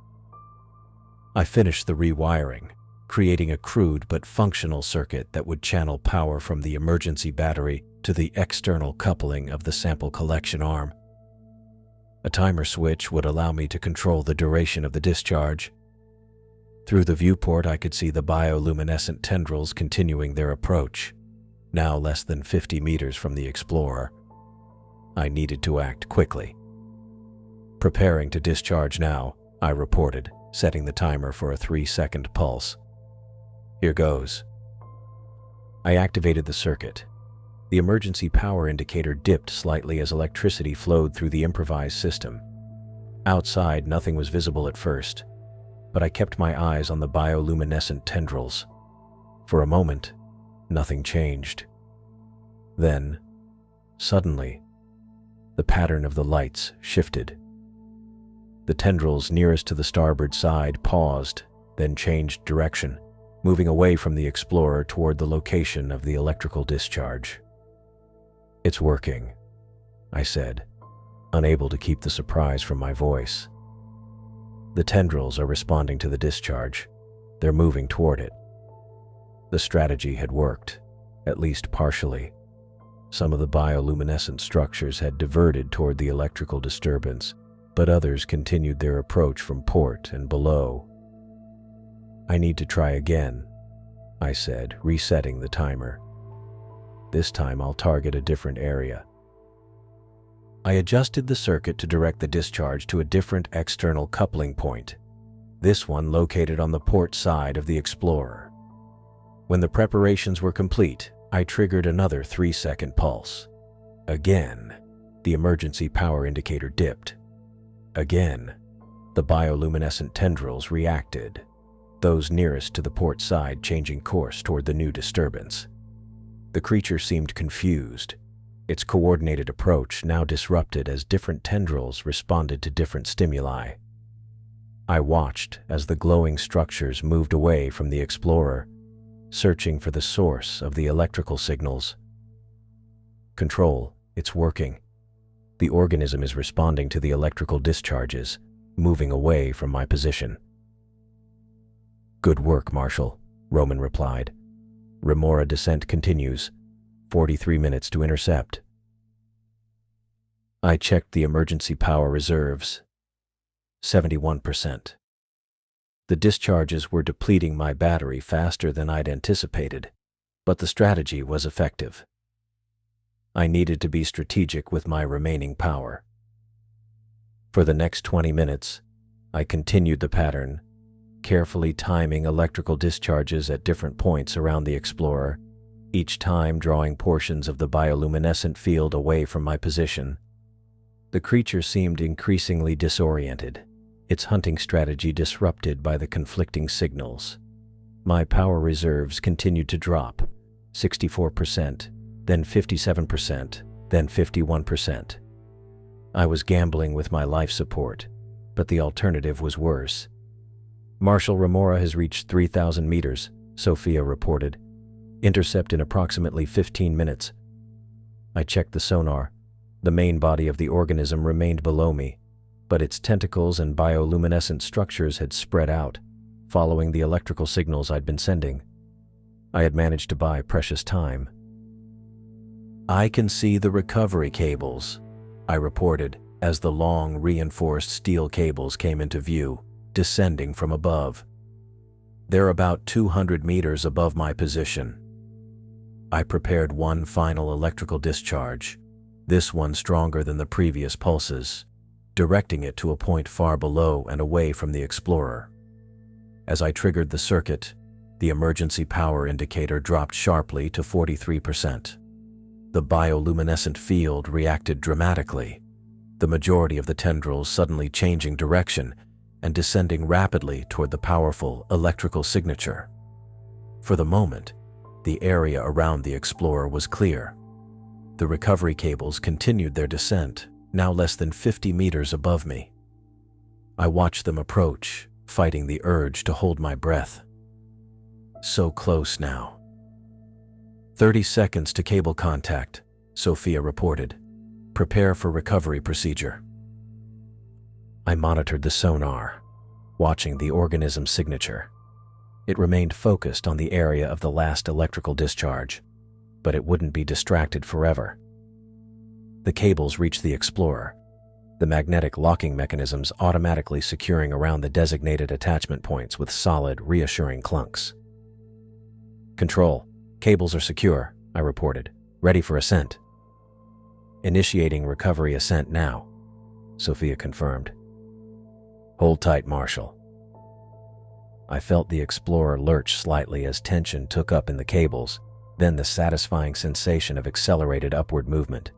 The ascent rate indicator showed we were now rising at 3 times the previous speed. On the sonar, I could see the organism beginning to move again, its massive form starting to ascend once more. But the recovery system was faster. The distance between us was increasing. I slumped back in my seat, the tension of the past hours finally catching up with me. The Explorer continued its ascent toward the surface, toward safety, leaving the extraordinary predator behind in the darkness. The sudden jolt of the Explorer breaking the surface sent water cascading down the viewport. Light flooded the cabin, real sunlight, not the artificial glow of emergency systems or the hypnotic bioluminescence that nearly became my end. The Explorer rocked gently as the recovery crane's massive hooks secured the submersible. Through the viewport, I could make out figures rushing across the deck of the Horizon. My radio crackled with Sophia's voice, clear now without the miles of ocean between us. Marshal, hold tight. We're bringing you in now. I nodded, though she couldn't see me, and gathered the sample containers. My hands were still shaking slightly, whether from adrenaline or the lingering effects of oxygen deprivation. I wasn't sure. The seahorse charm caught my eye, still taped to the console. I peeled it off and slipped it into my pocket. The Explorer swung through the air, water streaming from its damaged hull, before settling onto the deck with a metallic groan. I heard the muffled sounds of the crew outside, voices calling back and forth as they secured the vessel. When the main hatch finally opened, letting in a rush of fresh salt air, I had to squint against the brightness. Roman's face appeared in the opening, relief evident in his expression. "Welcome back to the world of the living," he said, extending a hand. I took it, letting him help pull me up and out of the hatch. My legs felt wobbly after hours cramped in the Explorer's cockpit. The deck of the Horizon was solid beneath my feet, almost disorienting after so long suspended in the water column. The research team crowded around, faces showing a mixture of relief, excitement, and concern. Bailey Green pushed forward, her clipboard already in hand, ready for the samples. "I need these analyzed immediately," I said, handing her the collection containers. Priority on the water samples with trace bioluminescence. We need to know what we're dealing with at a cellular level. Bailey nodded, examining the containers with careful hands.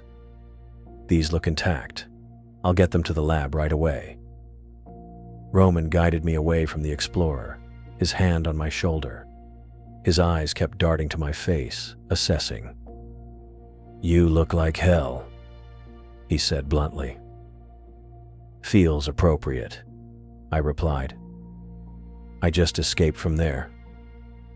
As we walked toward the research center, I described what had happened after communications went down.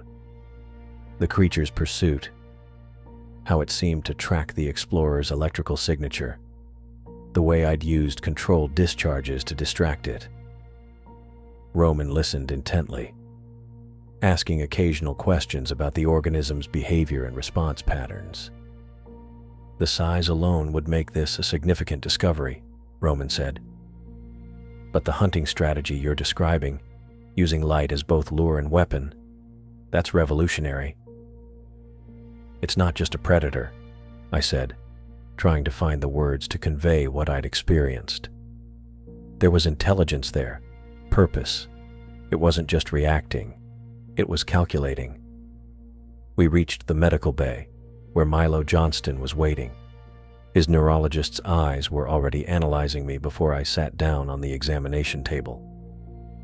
"How's your cognitive function feeling? Any lingering effects from the light exposure?" Milo asked, pulling out a pen light and checking my pupil response. "I'm thinking clearly now," I said as he moved the light from one eye to the other. "But down there, it was like being drugged.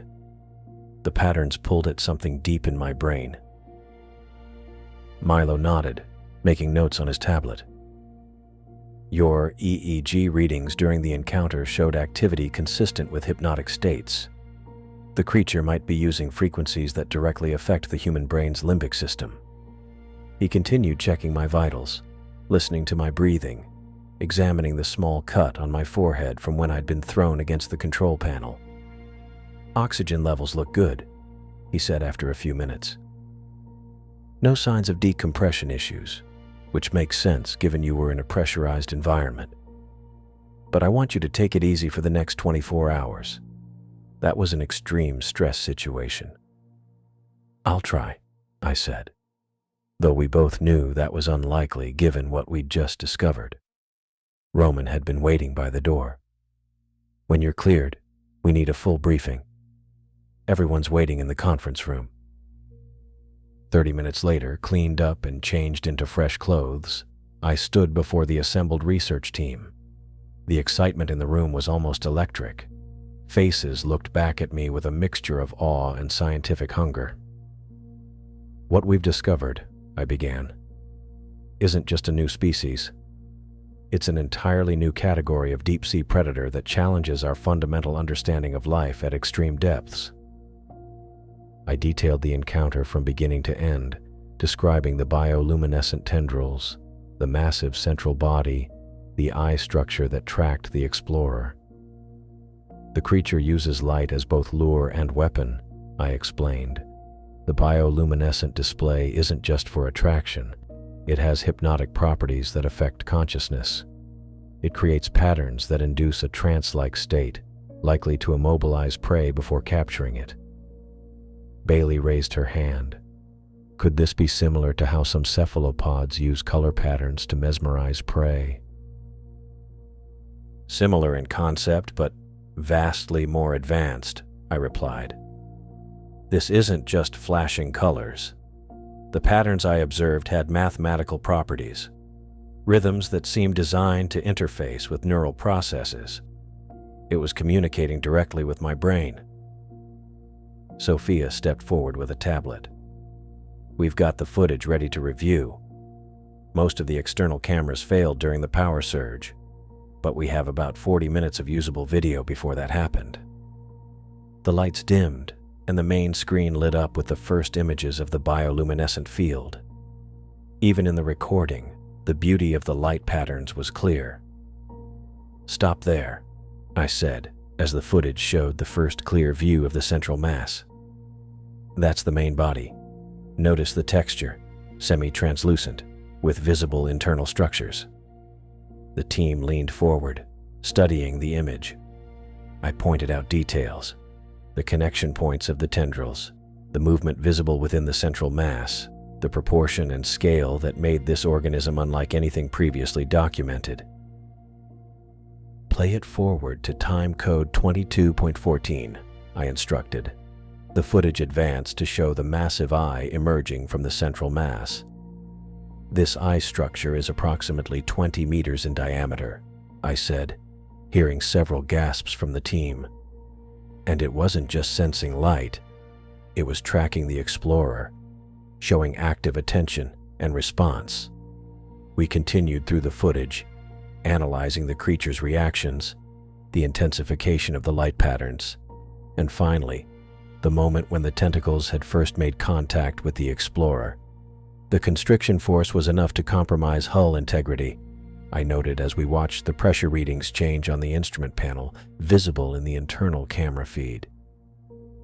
If the emergency protocols hadn't worked, the explorer would have been crushed. When the footage ended, cutting off as the electrical systems had failed, the room was quiet for a moment. "Questions?" Roman asked, breaking the silence.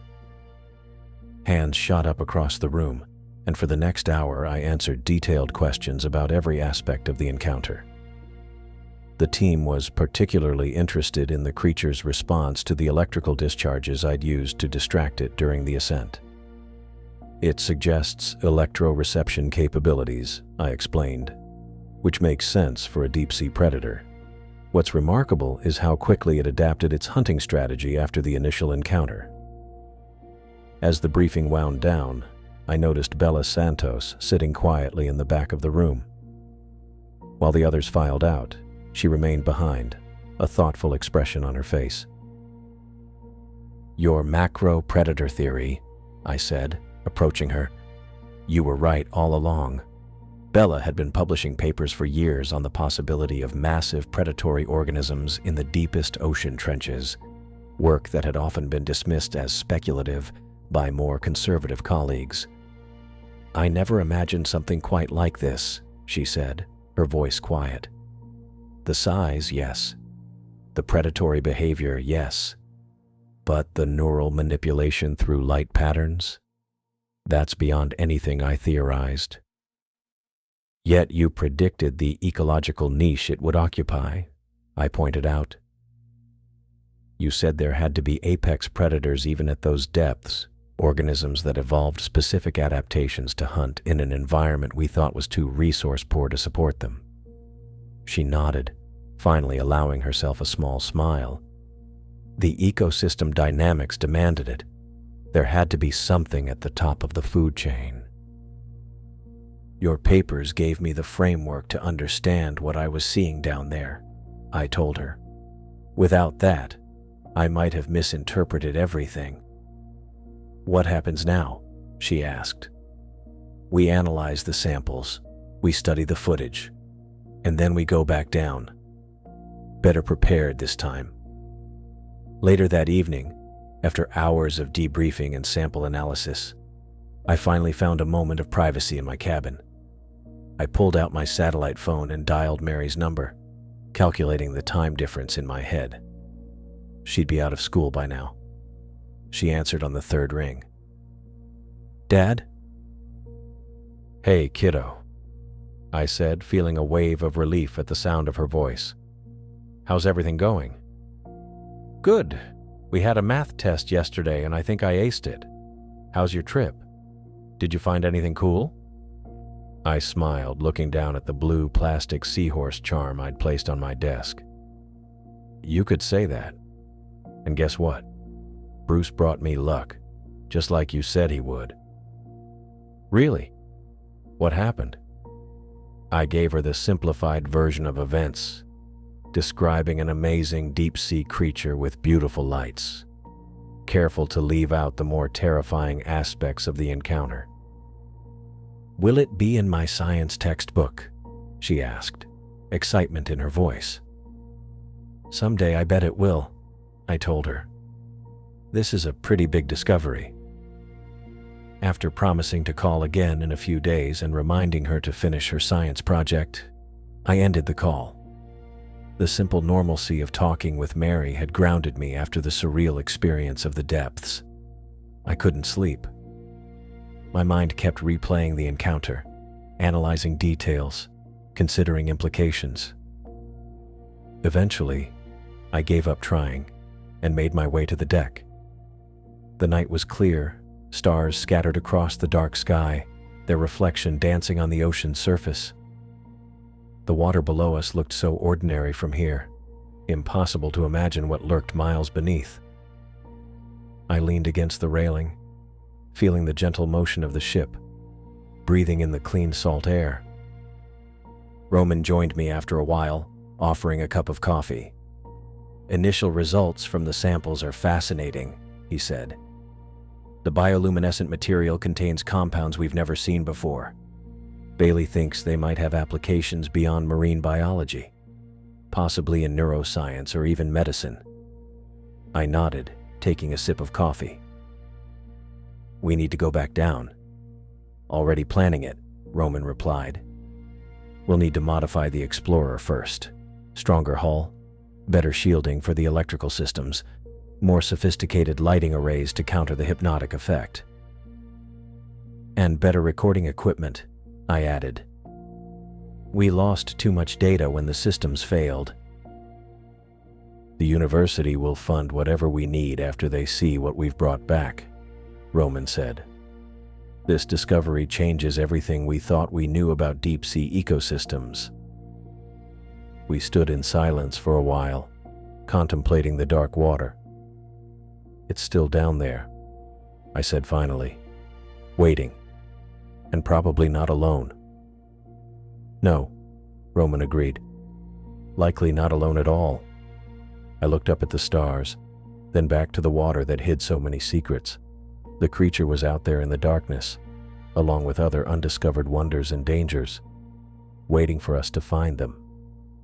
And despite everything, I couldn't wait to go looking.